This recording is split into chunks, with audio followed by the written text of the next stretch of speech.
மருத்துவராவது உங்கள் லட்சியமா? அரசு பள்ளி மாணவர்கள் உட்பட 1000க்கும் மேல் மருத்துவர்களை உருவாக்கிய ஸ்பெக்ட்ரா நீட் அகாடமியில் 2024க்கான நீட் கிராஷ் கோர்ஸ் வகுப்புகள் மார்ச் 20 முதல் ஆரம்பம். அட்மிஷன் நடைபெறுகிறது. ஆட்சிக்கு வரதுக்கு முன்ன 2014ஆம் ஆண்டுல மோடி கொடுத்த வாக்குறுதிகள் எதையாவது நிறைவேற்றினாரா? இல்ல. கருப்பு பணத்தை மீட்பேன்,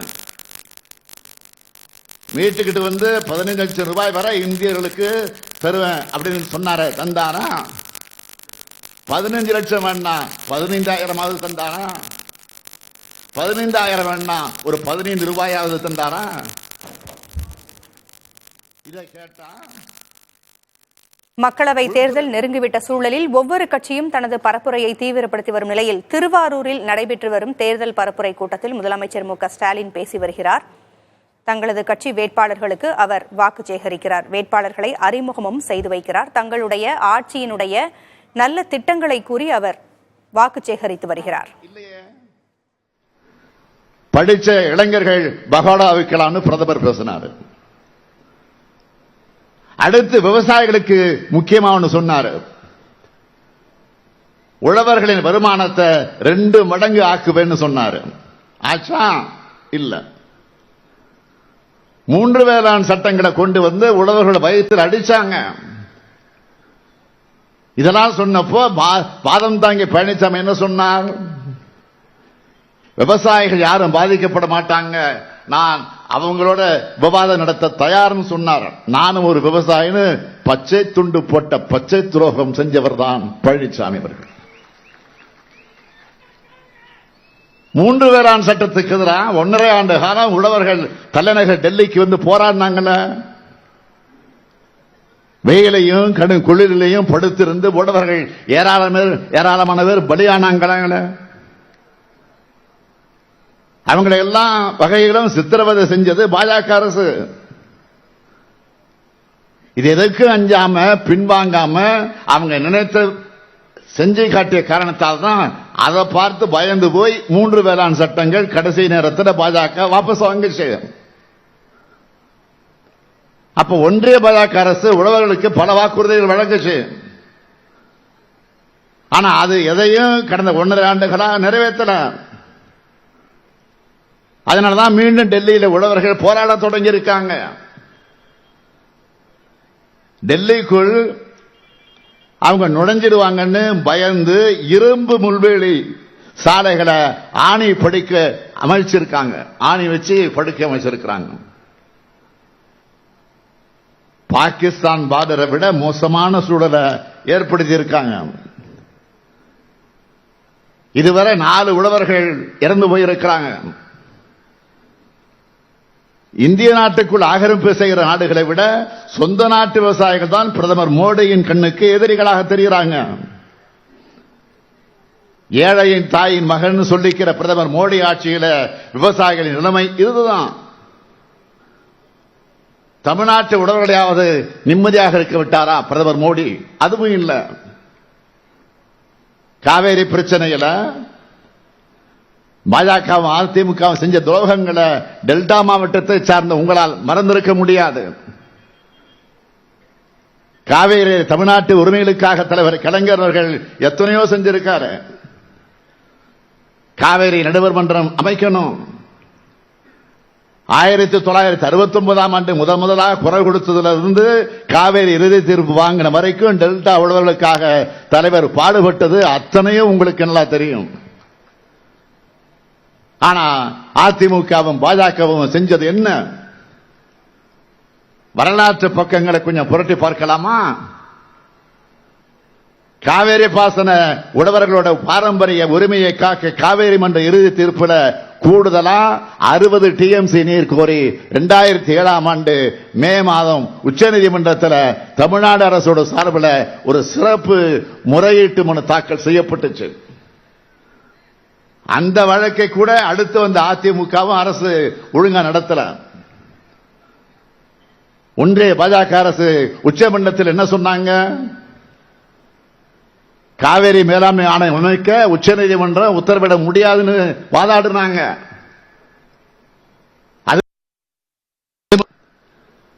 காவேரி மேலாண்மை அமைக்கிறது உள்ளிட்ட நடுவர் மன்றத்தின் உத்தரவுக்கு ஒப்புதல் வேணும். மாநிலங்களுக்கு இடையிலான நதிநீர் தகராறு சட்டத்தில் இதுக்கான பல்வேறு விதிகள் இருக்கு.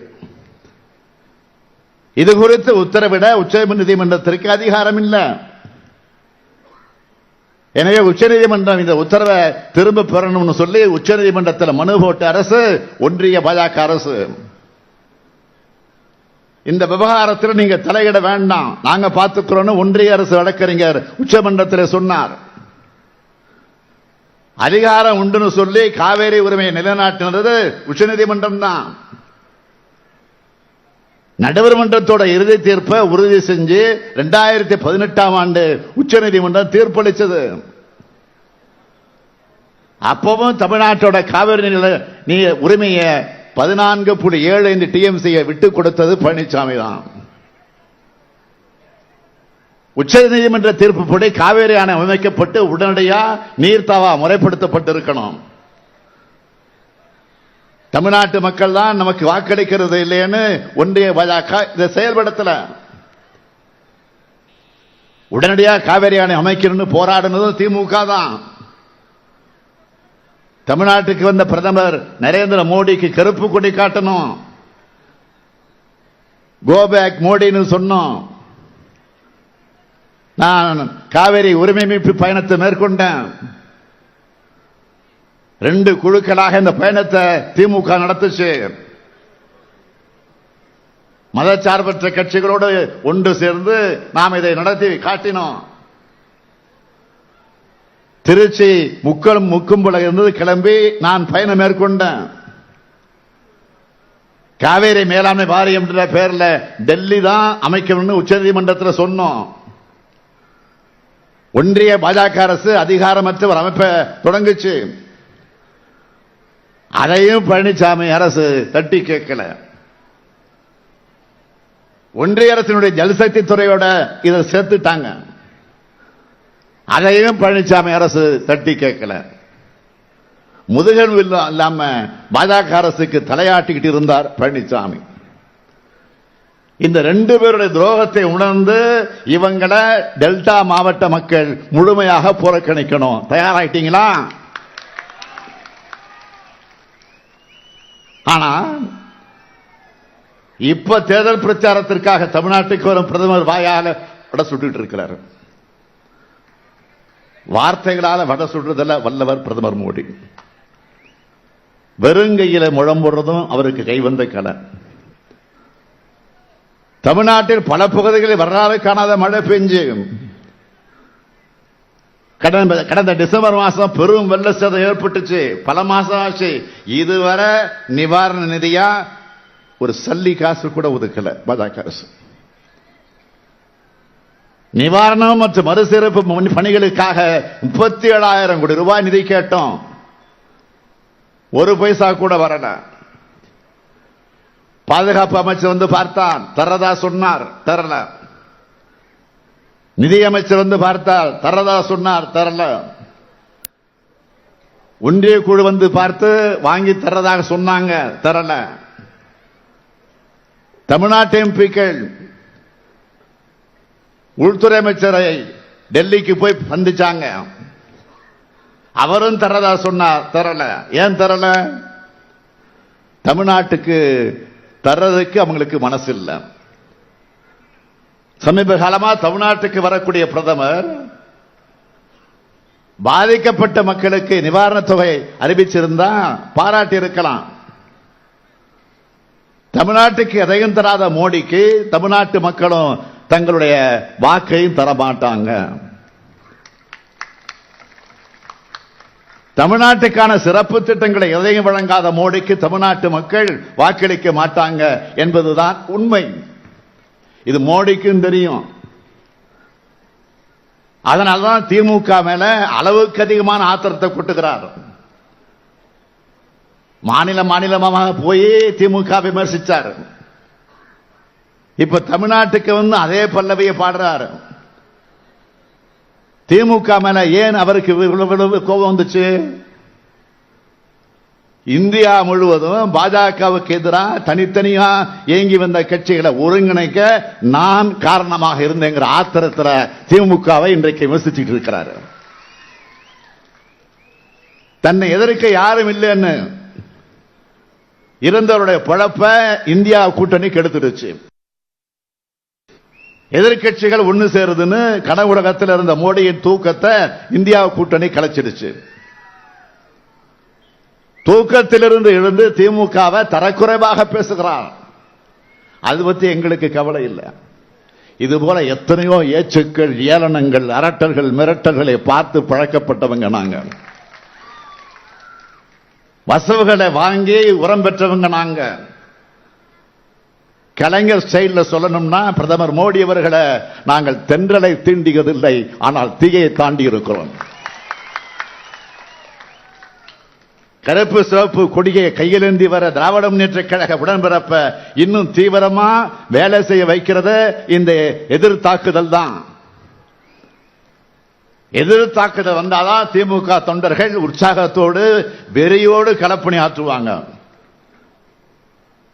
இவ்வளவு நாளா நான் உங்களை உசுப்பி விட்டு உற்சாகப்படுத்தி வந்தான். நம்முடைய தமிழ்நாட்டில் இருக்கக்கூடிய ஆளுநர் ஆர்.என். ரவி அவர்கள், அவருக்கு நேற்று முன்தினம் உச்சநீதிமன்றம் கடுமையான வார்த்தைகளால் எச்சரிக்கை கொடுத்திருக்கு. உச்சநீதிமன்றத்துடைய தீர்ப்பையும் அரசியலமைப்பையும் அவமதிச்சா அதை பார்த்துட்டு நாங்க சும்மா இருக்க மாட்டோம், மாண்புமை நீதியரசர்கள் சொல்லி இருக்காங்க. இதுவரை எந்த ஆளுநரும் உச்சநீதிமன்றத்தால் இந்த அளவுக்கு கண்டனத்துக்கு உள்ளாகி இருப்பார்களா என்பது சந்தேகம். வெக்கம், மானம், சூடு, சுரணம் இருந்தாலும் ராஜினாமா செஞ்சுட்டு போயிருக்கணும்.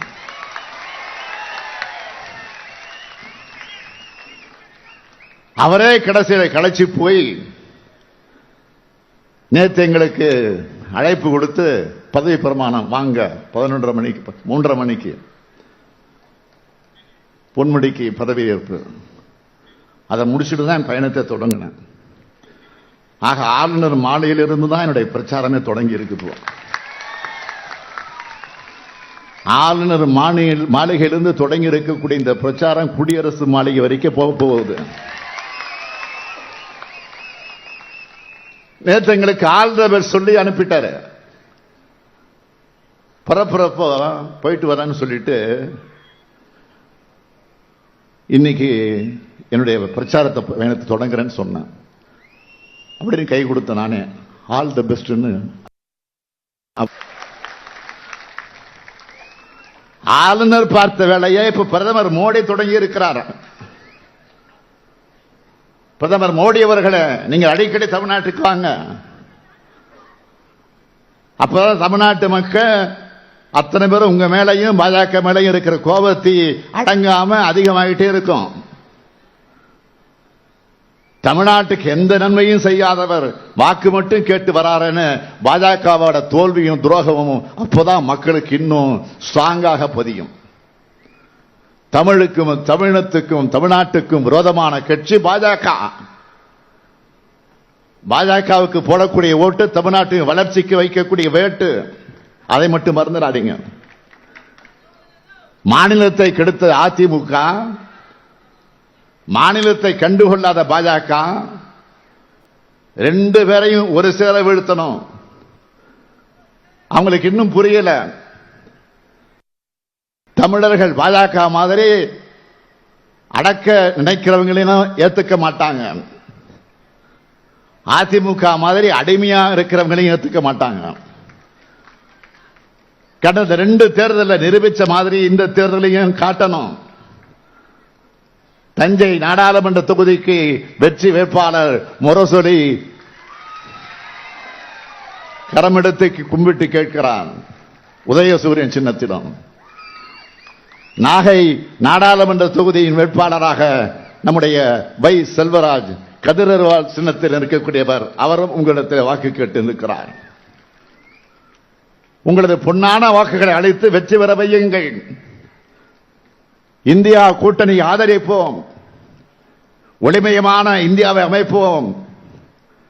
நாடும் நமதே, 40 நமதே. நாடும் நமதே, நாடும் நமதே, நாடும் நமதே, நாடும் நமதே, 40 நமதே. நன்றி, வணக்கம். மருத்துவராவது உங்கள் லட்சியமா? அரசு பள்ளி மாணவர்கள் உட்பட 1000க்கும் மேல் மருத்துவர்களை உருவாக்கிய ஸ்பெக்ட்ரா நீட் அகாடமியில் 2024க்கான நீட் கிராஷ் கோர்ஸ் வகுப்புகள் மார்ச் 20 முதல் ஆரம்பம். அட்மிஷன் நடைபெறுகிறது.